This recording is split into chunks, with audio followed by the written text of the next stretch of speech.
नमस्कार, आप देख रहे हैं इंडिया न्यूज P9। जनजातीय राजा भभूत सिंह की स्मृति में मंत्रिपरिषद की अगली बैठक पंचमढ़ी में आयोजित होने जा रही है। एक बार फिर मध्य प्रदेश सरकार की हमारी कैबिनेट राज्य की राजधानी के बजाय अतीत में आज़ादी के बाद 1947 से लेकर के बाद में मध्य प्रदेश के गठन के बाद 1967 तक जहां हमारी विधानसभा का सत्र हुआ करता था, आधी गर्मी के दिनों की राजधानी हुआ करती थी, ऐसे पंचमढ़ी पर हम एक बार कैबिनेट करने के लिए पुनः जा रहे हैं। पंचमढ़ी एक तरह से हमारी प्राकृतिक सौंदर्य के कश्मीर सहित पहाड़ी अंचलों के समान अद्भुत एक छटा बिखेरने वाली न केवल पूरी एक प्राकृतिक नैसर्गिक सौंदर्य की नगरी और क्षेत्र है, बल्कि उससे बड़ा बलिदान की दृष्टि से आदिवासी समाज का प्रमुख स्थान तात्या टोपे के साथ राजा भभूत सिंह के माध्यम से जो 1857 की लड़ाई लड़ी, उसके पहले 1819-20 में ठाकुर मोहन सिंह द्वारा अप्पा साहब के साथ नागपुर से आकर के पेशवाओं के साथ मिलकर के अंग्रेज़ों के खिलाफ सशक्त रूप से लड़ाई का वो पूरा कर्म क्षेत्र रहा है। मुझे इस बात का आनंद है, अगर हम इतिहास पढ़ते हैं तो दिखाई देता है अंग्रेज़ों से सशक्त संघर्ष करने में, सशस्त्र संघर्ष में जिस प्रकार से आदिवासी अंचल ने अपने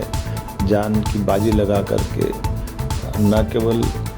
1857 में बल्कि उसके पूर्ववर्ती काल में भी जल जंगल ज़मीन के लिए जिस प्रकार से आज़ादी की कुर्बानी हमारा आदिवासी अंचल ने दी है, उसको समाज के सामने लाने के लिए, गौरवशाली पक्ष को लाने के लिए हमारी सरकार हमारे सभी क्षेत्रों में सदैव हमारे आदिवासी भाई बहन, अनुसूचित जाति भाई बहन और समाज के सब वर्गों का ध्यान रख रही है। एक तरफ हमने अपनी अहिल्या माता के लिए पिछले समय कैबिनेट की और उनके विविध कार्यक्रम किए,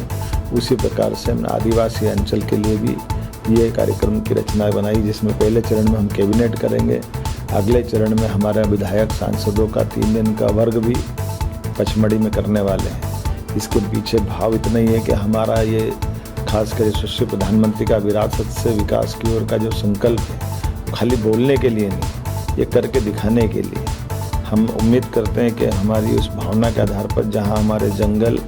वनों के वन्य जीव से आबाद हो रहे हैं,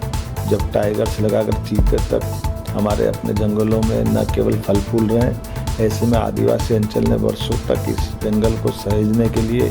जो बलिदान दिया, मध्य प्रदेश की खूबसूरती के लिए बलिदान दिया, हमारा ये सारी आभा मंडल उसी के बलबूते पर है। तो हम राजा भभूत सिंह को भी स्मरण करना चाहेंगे, जिनके माध्यम से अंग्रेज़ों ने 1857 से लगा के 1860 तक लगभग 2.5 साल के आसपास तक न केवल वो अंग्रेज़ों को छक्के छुड़ाते रहे, बल्कि उनको पकड़वाने के लिए मद्रास इन्फेंट्री बुलाना पड़ी और जीते जी शिवाजी महाराज की एक तरह से छाया उनमें दिखाई देती थी। जब वो छापामार युद्ध में भी उतने ही पारंगत थे, मारते और धीरे से, क्योंकि चप्पे चप्पे से अवगत थे। उसी प्रकार से कोरकू आदिवासी समेत और दूसरे समाजों को साथ लेकर के उन्होंने अद्भुत लड़ाई का संचालन किया। अंग्रेज अधिकारी एलियट ने 1865 में अपने इस युद्ध के वर्णन के साथ और राजा भभूत सिंह के बारे में लिखते कहा कि अद्भुत जुझार और खासकर संग्राम के मामले में, लड़ाई के मामले में ऐसा व्यक्ति जीवन में उन्होंने नहीं देखा था, जिसको लेकर के कई प्रकार की किंवदंतियाँ चल गई, जैसे वो अमर है या उन पर अपार संपदा है और किसी भी हालत में उनके लिए मनुष्य तो ठीक है, मधुमक्खियाँ भी छत्ते सहित बाहर आ जाती थी, जादू की तरह वो छिप जाते थे और वापस प्रकट होते थे। मैं मान के चलता हूँ राजा भभूत सिंह का कई प्रकार से आज़ादी के मामले में जो उनका बलिदान है, उसको स्मरण करते हुए हमारी कैबिनेट करने वाले हैं। आने वाले समय में सरकार जब सब क्षेत्रों के लिए साधन जुटा रही, संसाधन जुटा रही, रोजगार के अवसर दे रही है, तो नर्मदापुरम तो हमारा ये सबसे महत्व का इलाका है। ऐसे में हमने जब एक तरफ इंडस्ट्रियों की बाहर लाए, दूसरी तरफ हम अपने इसके प्राकृतिक सौंदर्य के साथ राजा भभूत सिंह को भी स्मरण करने के लिए हम कैबिनेट कर रहे हैं। आइए हम सब उनके इतिहास को जानें और मध्य प्रदेश से देश और दुनिया का परिचय कराएं। मैं अपनी ओर से कैबिनेट के सभी साथियों के साथ कल जब उपस्थित रहूँगा तो हम उस क्षेत्र के विकास के लिए भी पुनः संकल्प दोहराएंगे। उल्लेखनीय है कि यहाँ विकास के मामले में कई कारण से बहुत बड़े पैमाने पर विकास की पाबंदियां लगी थी।